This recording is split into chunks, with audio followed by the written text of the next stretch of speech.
Mister Prasad, అతడు ఆనందరావు మరణానికి మీరే బాధ్యులని, మీరు అమానుషంగా కొట్టడం వల్లే అతను మరణించాడని మీ మీద చార్జ్ షీట్ ఫైల్ చేయబడింది. దానికి మీరేమంటారు? ఇంట్రాగేషన్ సమయంలో ఆయన మీద నేను చేసుకున్నమాట వాస్తవమే, కానీ ఆయన చావుకు నేను కారణం కాదు. అంటే భార్య నెల తప్పింది నా వల్లే కానీ పిల్లాన్ని నేను కనలేదంటారు. అంటే మీరు కొట్టిన దెబ్బల వల్ల అతను చావలేదు కాబట్టి అది మీ మూలంగా జరిగిన హత్య కాదు అంటారు. మరి ఎలా చనిపోయాడు? తెలియదు. అతడు కేవలం కొట్టిన దెబ్బల వల్లే చనిపోయాడని డాక్టర్ సర్టిఫికెట్ ఇచ్చాడు.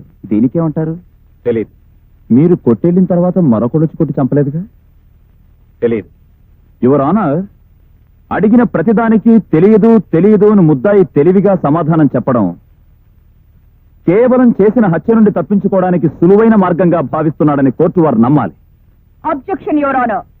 తెలియని విషయాన్ని తెలియదు తెలియదు అని చెప్పకపోతే తెలుసని చెప్తారా?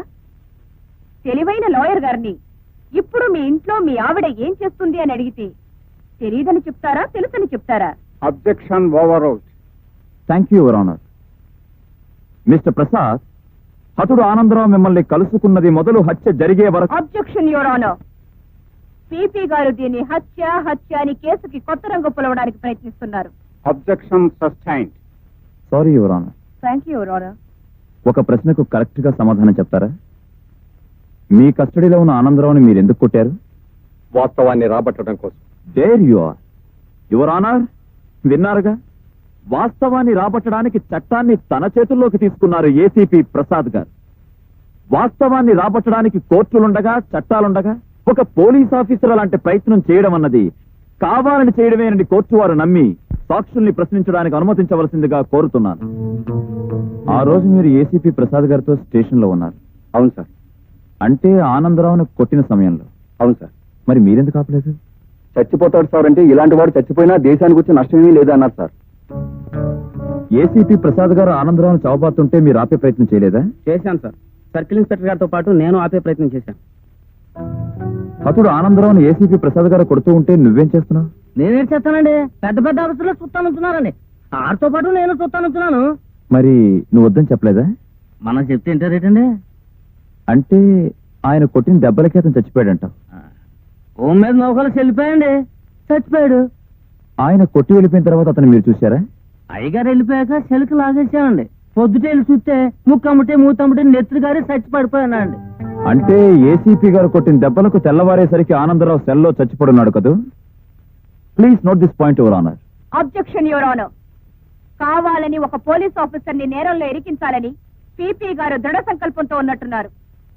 ఆనందరావు చనిపోయిన మాట వాస్తవమే, but it's purely an accident. Your honour, అది యాక్సిడెంట్ అయితే కోర్టుకొచ్చే ప్రతి హత్య యాక్సిడెంటే అవుతుంది.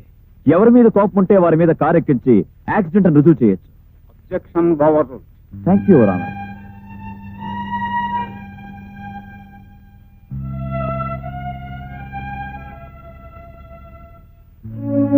ఈ కేసు రేపటికి వాయిదా వేయబడింది.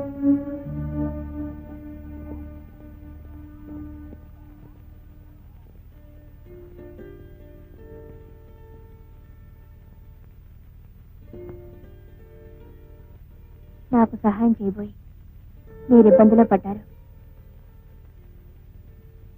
ఇక న్యాయానికి సావే లేదంటారా? న్యాయానికి సాక్ష్యాలు కావాలి, అవి నా దగ్గర లేవు. నిజాలున్నాయి కదా.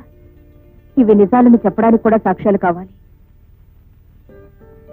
నిజం తెలిసినా కూడా కోర్టులో న్యాయం జరగదంటారా?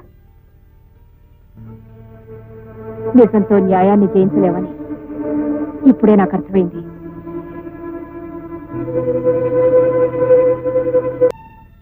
అతను ముక్కుల్లోంచి నోట్లోంచి రక్తం కక్కి తెచ్చేలా అతని గొంతు నొక్కి నొక్కి నొక్కి చెప్పాను.